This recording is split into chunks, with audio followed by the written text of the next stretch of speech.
बिस्मिल्लाहिर्रहमानिर्रहीम। अस्सलामुअलैकुम। मैं हूं उमर इनाम।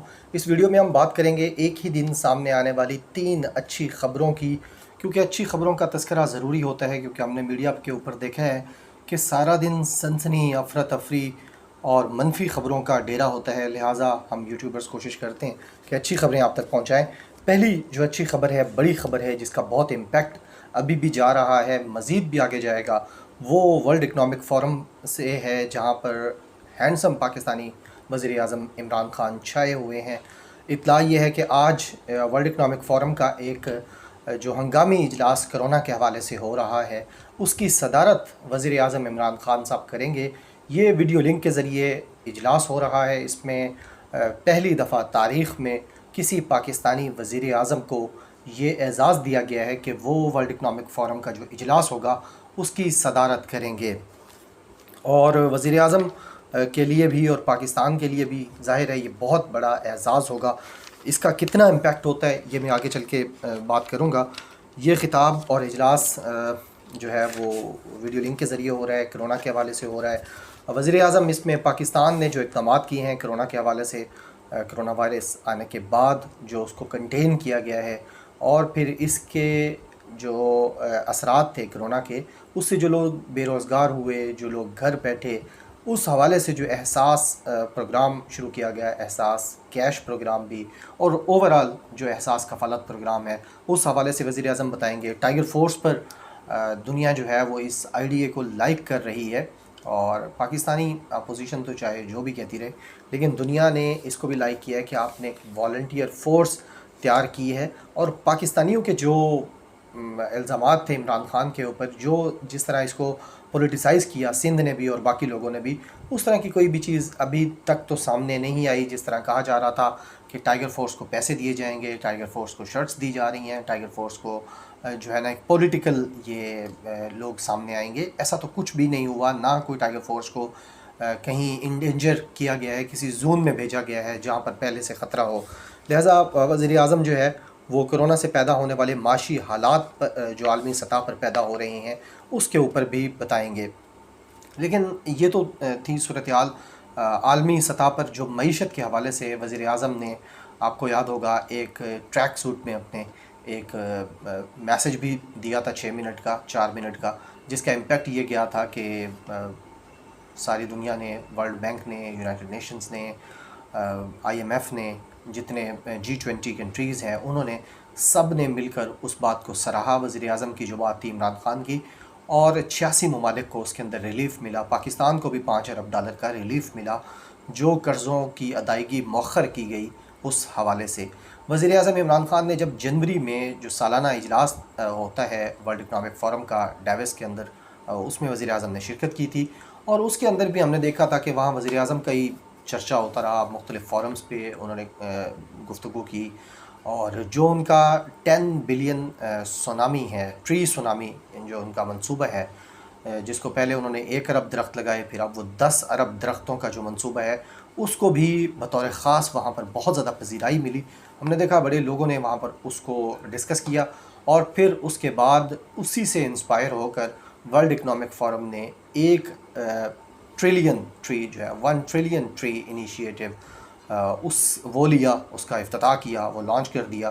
तो ये प्राइम मिनिस्टर का बहुत बड़ा इम्पैक्ट है।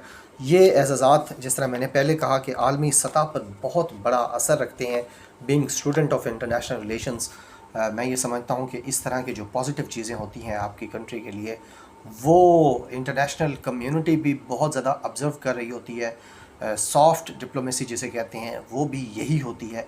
आपके मुल्क का सॉफ्ट इमेज जो बिल्ड होता है, जो ब्रांड पाकिस्तान होता है, वो बेसिकली यही होता है। इस तरह की जो चीज़ें होती हैं।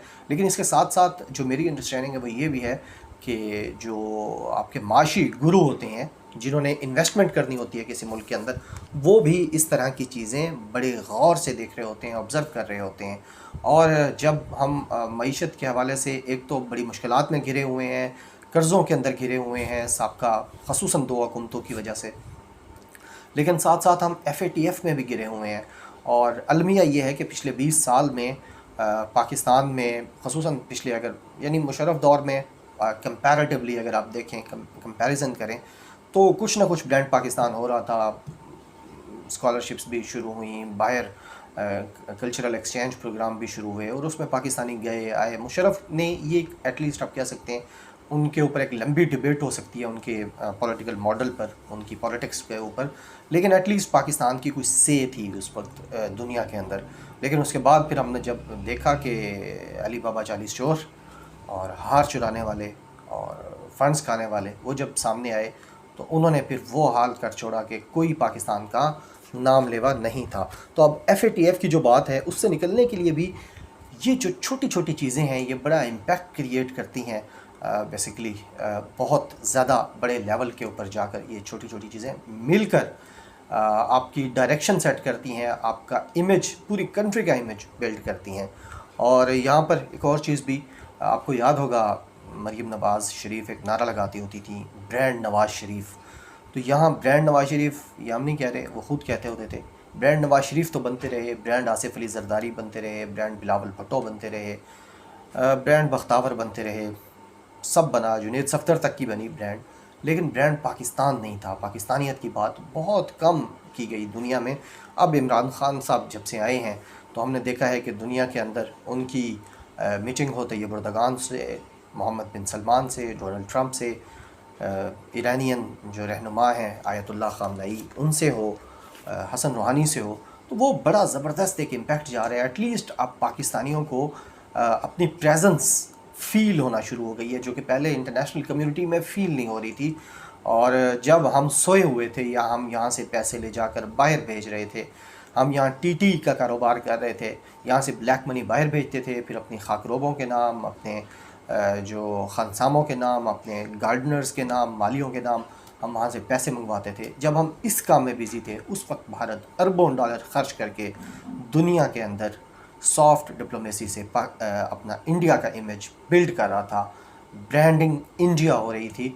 अब अल्हम्दुलिल्लाह ये है कि इस तरह के जो इक़दामात हैं इमरान खान साहब के, उससे ब्रांडिंग पाकिस्तान स्टार्ट हुई है। अब्दुल कादिर हमारे दोस्त हैं, उन्होंने आज रिपोर्ट भी दी है इसके, उन्होंने अपने यूट्यूब चैनल के ऊपर लगाई है कि वज़ीर आज़म अब ब्रांड पाकिस्तान शुरू कर चुके हैं, शुरू कर रहे हैं, और ये हम सब के लिए बहुत अच्छी चीज़ है। दूसरी जो अहम ख़बर है, अच्छी ख़बर है, एक ही दिन में सामने आने वाली, वो लाहौर हाई कोर्ट से है, जहाँ चाइल्ड पोर्नोग्राफ़ी केस में जो मुजरिम थे सआदत, उन्होंने अपनी 7 साला जो उनकी सज़ा थी, जो उनको नीचे की अदालत ने 7 साल की सज़ा दी थी, उसके ख़िलाफ़ उन्होंने अपील की हुई थी कि नाकाफ़ी शवाहिद की बुनियाद पर मुझे ये 7 साल की सज़ा दी गई है, इसमें से 4 साल मैं गुजार चुका हूँ जेल के अंदर, लिहाजा अब मेरी ये सज़ा ख़त्म की जाए। तो उनकी इस अपील को ख़ारिज किया गया है, जो उनकी 7 साल की सज़ा के ख़िलाफ़ अपील थी। और इसके साथ साथ जो उनकी ज़मानत का फ़ैसला था वो भी कलअदम हो गया, गैर मौसर हो गया। इसके साथ साथ इस तरह के केसेस में वैसे जो चाइल्ड अब्यूज़ है पाकिस्तान के अंदर, हम देखते हैं बच्चों से ज़्यादती के केसेस हैं, इसमें हमारी रिकमेंडेशन तो ये है कि इस पर फांसी होनी चाहिए। और ये चीज़ अली मोहम्मद ख़ान ने कौमी असम्बली में डिस्कस भी की थी, एक कमेटी कौमी असम्बली की उसमें भी डिस्कस हुई थी, लेकिन लिबरल्स पार्टी के भी, खान साहब की पार्टी के, उनकी किचन कैबिनेट के लोग और बिलावल भुट्टो जैसे लोग जो human rights committee of national assembly के चेयरमैन हैं, उन जैसे लोग दरमियान में आ जाते हैं। वो कहते हैं नहीं, आप बच्चों को भंबोड़ने वाले, उनके साथ जुल्म करने वाले, उनके साथ दरिंदगी करने वालों को फांसी नहीं दे सकते, क्योंकि ये इंसानी हुकूक़ के ख़िलाफ़ है। लिहाजा ये अच्छा फ़ैसला था लाहौर हाई कोर्ट से जो आया है, क्योंकि डिस्टर्बेंस हुई थी, हम सब परेशान हुए थे। जो पिछले दिनों फ़ैसला आया ज़मानत के हवाले से, एक ख़बर चली कि मुजरिम जो है सादत, उसको दी गई है ज़मानत, लेकिन अब ये जो फ़ैसला आया है जिसमें उसकी सज़ा बरकरार रखी गई है 7 साल की, ये बेहतर फ़ैसला है, उम्मीद अफ़ज़ा फ़ैसला है लाहौर हाई कोर्ट की जानिब से। तीसरा जो अच्छी ख़बर थी, तीसरा जो फ़ैसला है वो भी लाहौर हाई कोर्ट से आया है, जहाँ सानिया मॉडल टाउन के मज़लूमों को 6 साल बाद रिलीफ़ मिला है। 2014 जून में 14 लोग शहीद किए गए थे। लाहौर मॉडल टाउन शहर का दिल है वो, जहाँ पर राना सनाउल्लाह की दहशतगर्द पॉलिसियों की वजह से शहबाज शरीफ की दहशतगर्द पुलिस ने कत्ल किया था, 100 से ज़्यादा लोगों को ज़ख्मी किया था और 14 लोगों को शहीद किया था। इसके एहतजाज में जब अगस्त में ये लोग भेरा से, सरगोदा से, सियालकोट से, इन इलाकों से, भक्कर से, मियांवाली से, लिया से ये लोग जा रहे थे पूरा काफ़िला बनाकर, तो इनके ऊपर भी फायरिंग की गई थी। भक्कर से 2 कारकुनान ताहिरुल कादरी साहब के वो शहीद भी हुए थे, लेकिन उल्टा बंदे भी इनके मारे गए उस वक्त और इनको गिरफ़्तार किया गया, इनके ख़िलाफ़ एफ़आईआर्स काटी गई और फिर इनका कोई केस 6 साल तक सुना ही नहीं जा रहा था। अब ये केस सुना गया है लाहौर हाई कोर्ट में और इसमें 13 मुल्ज़मान को जो मज़लूमीन है, वैसे तो वो मज़लूम है, मुल्ज़मान नहीं है, उनको ज़मानत मिली है। बाकियों की ज़मानत के लिए भी अब अप्लाई किया जाएगा और अब्दुल गफ़ार एडवोकेट साहब जो हैं वीडियोस करते हैं इस हवाले से, जो कानूनी मामलात होते हैं उसके हवाले से, वो कह रहे थे कि अब उम्मीद पैदा हो गई है कि 2014 से लेकर अब तक जो एक स्याही फैली हुई थी, एक अंधेरा फैला हुआ था, अब उसमें रोशनी की किरण नज़र आई है। ये फ़ैसला जिसमें 13 मज़लूमीन को ज़मानत मिली है और बाकी अभी जेलों के अंदर हैं, उम्मीद है उन तक भी इंसाफ पहुंचेगा। ये सानिया मॉलेटॉन आप सबको पता है, आप सब इसको जानते हैं। मेरी नज़र में तो ये वो सानिया है जो शरीफ ख़ानदान को शायद क़यामत तक अब दोबारा सरसब्ज़ ना होने दे। अदालतें चाहे जो भी करें, अब ये देखें ना, ये अदालत का काम है कि वो 6 साल से 107 लोग, ये एक केस है जो मिनहाजुल कुरान और पाकिस्तान अवामी तहरीक के ख़िलाफ़ है। एक केस में 6 साल से वो लोग इंसाफ के मुंतज़िर थे, आज उनकी सुनवाई हुई है और दूसरी तरफ अदालतों को नए कपड़ों की पड़ी है कि जी आप मार्केट्स खोल दें, लोगों ने नए कपड़े लेने हैं। अब पता नहीं नए कपड़ों की फ़राहमी आवाम को अदालत का काम है या इंसाफ की फ़राहमी, फ़ैसला ज़ाहिर है आप सब ने करना है। बहुत शुक्रिया, अपना ख्याल रखिएगा। अल्लाह हाफ़िज़।